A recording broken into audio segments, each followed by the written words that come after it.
This is Chow World. This time, we will share the interview focusing on the economic aspects Trump considers. Trump repeatedly emphasizes in the conversation that if he had been president, the war between Ukraine and Russia would never have started. He mentions his personal acquaintance and negotiation skills with Putin, claiming that whether Putin feared or respected him, there would not have been a full-scale war. He particularly argues that wars should be prevented beforehand, criticizing the Biden administration's response as incompetent, resulting in millions or possibly more people being killed or injured. He also calls the withdrawal from Afghanistan the most incompetent military operation, expressing anger that they caused the deaths of 13 American soldiers, but still disparage him. Trump himself emphasizes that, just before leaving office, he had a plan to handle the situation in Afghanistan more stably, though he did not disclose the details. He ultimately takes pride in his strong negotiation power, employing either a stick or a carrot depending on the counterpart, claiming that this strategy prevented wars. However, he indirectly refers to criticism that this style of diplomacy overly personifies opposing leaders or brings him too close to dictators. In conclusion, he says that Trump-style diplomacy and war perspective revolve around mutual respect for power as the key message to deter conflicts. Now let's move on to the second topic: the media, big tech censorship, and social media platforms. Trump says the media landscape has changed rapidly, stating that platforms like podcasts, Twitter, now X, and Truth Social are central to elections and political influence. He boasts that when he did a Twitter Spaces with Elon Musk, they recorded a huge number of concurrent listeners worldwide, something impossible through traditional radio or TV. However, he also expresses concern that government and certain groups' demands for censorship threaten freedom on social networks. He specifically mentions cases like Brazil and Telegram. He suggests that without freedom of expression, both politicians and citizens fall into self-censorship, hinting that the collusion between big tech and the government forms a censorship cartel.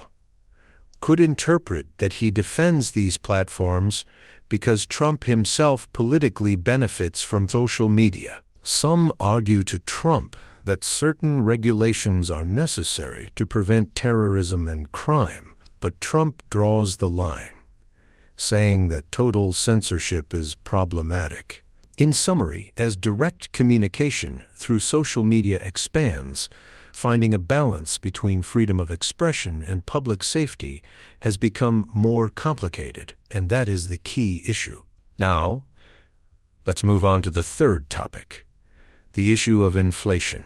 Trump uses an extreme expression saying that inflation is eating up our country, and argues that the current administration's economic management has failed. He diagnoses that the Biden administration excessively issued COVID relief funds and made large expenditures, ultimately causing the highest inflation in 40 years. He cites, as an example, that the Federal Reserve rapidly raised the interest rates throughout 2022-2023, leading to a downturn in the housing market and corporate lending. While some argue that such measures were inevitable to stop the early economic crisis during COVID, Trump dismisses it as overspending beyond an appropriate limit. In fact, the U.S. CPI inflation rate exceeded 7% between the end of 2021 and 2022, the highest since the early 1980s. Thus, it becomes clear from the conversation that Trump strongly holds the current Biden administration responsible for inflation. The fourth topic concerns price controls and debates about economic systems. Trump labels them as communist policies. Trump criticizes price controls, saying they have historically failed in every country, citing examples as follows.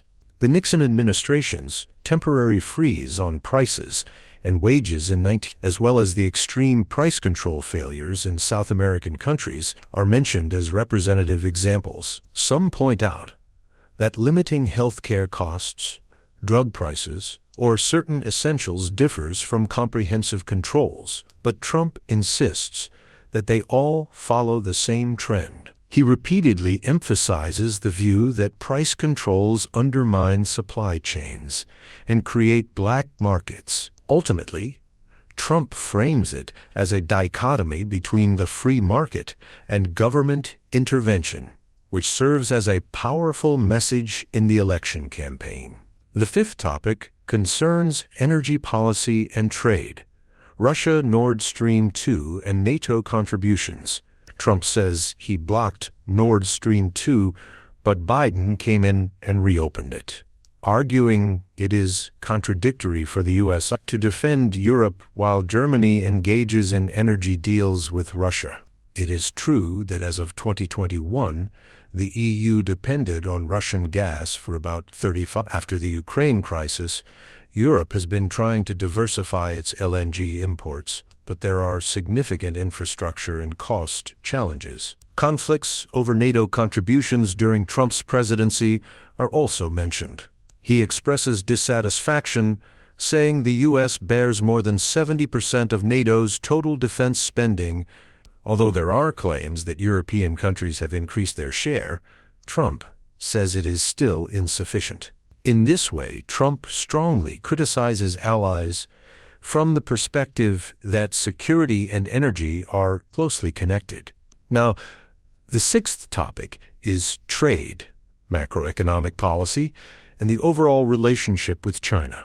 Trump claims that China has deceived the U.S. in technology and trade, saying he imposed tariffs during his presidency to increase agricultural exports and secure a negotiating advantage. However, large subsidies were provided to compensate farmers for losses. Therefore, some argue that this ultimately came from the U.S. budget, questioning its overall effectiveness. Meanwhile, as the U.S. strengthened export controls toward China in advanced fields, such as semiconductors and AI, China chose to accelerate decoupling by strengthening its independent path. As a result, the costs for global companies to reorganize their supply chains have become enormous, creating short-term burdens for investors. However, Trump's stance is that this could revive U.S. manufacturing in the long run. Others point out that excessive decoupling could risk fracturing the global economy, but Trump simply refutes this by saying the U.S. will win.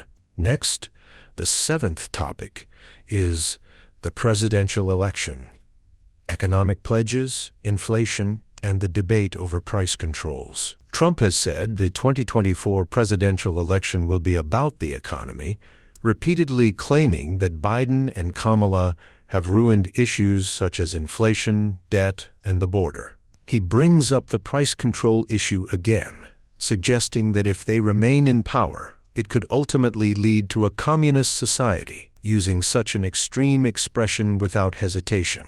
Others argue that the likelihood of such policies actually being implemented is low, but Trump draws a clear line, saying he does not trust their true intentions.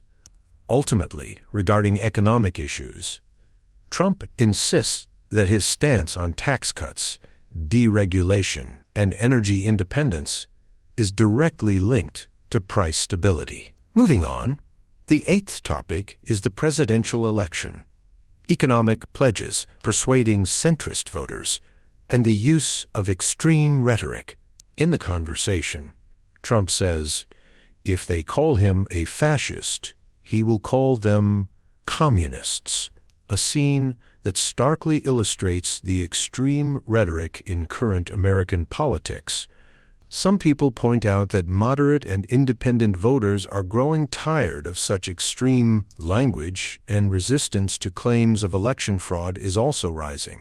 In response, Trump says people want the truth and that he is simply someone who fights fire with fire. However, he acknowledges that there is a risk of losing moderate support. As a result, Trump himself seems torn between maintaining a polarized framework and attempting to expand his appeal to moderate voters.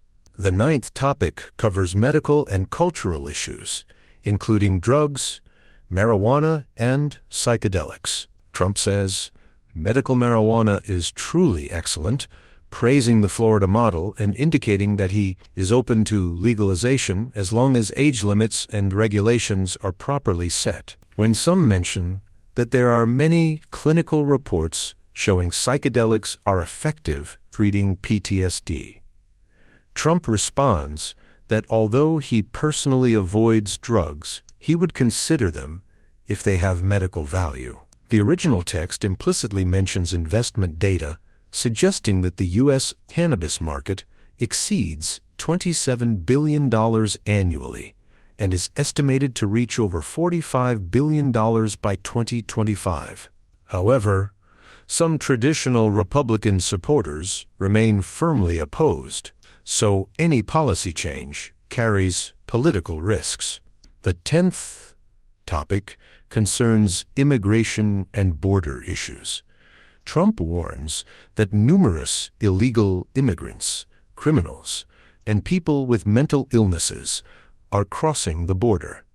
He claims these individuals strain all systems such as social welfare, healthcare, and education to the point that the U.S. can't handle it. However, another argument notes that among the more than 2 million border enforcement cases, many are simply people seeking better economic opportunities, questioning whether the criminal element is overstated. Trump says he's not only trying to expel criminals, but ultimately to prevent indiscriminate entry that will burden the nation. During the conversation, it's also mentioned that there are various points of conflict, such as the cost and effectiveness of the border wall and the industrial sector's demand for immigrant labor. Lastly, the 11th topic is religion, views on life and death, and thoughts about the future. Trump says he doesn't think much about death and believes one needs religion to discern good from evil, expressing concern that American society is losing its religious foundation. Others suggest that if religious values are expanded beyond a politician's personal beliefs, it could clash with the principle of pluralism, implying potential conflicts. In response, Trump reiterates that if the country loses its religion-based moral center, chaos will ensue. Overall, the conversation reveals that Trump believes America will falter if the fundamental systems of religion, family, and nation collapse. We have thus examined many topics in depth. Preparing this video took quite a lot of time. In conclusion, the discussion highlighted Trump's distinctive views and logic in various areas such as war, diplomacy, the economy, socio-cultural issues, and religion. That's all for this time. If you found it helpful, please subscribe and like. By subscribing, you'll be able to catch more useful updates next time. Thank you.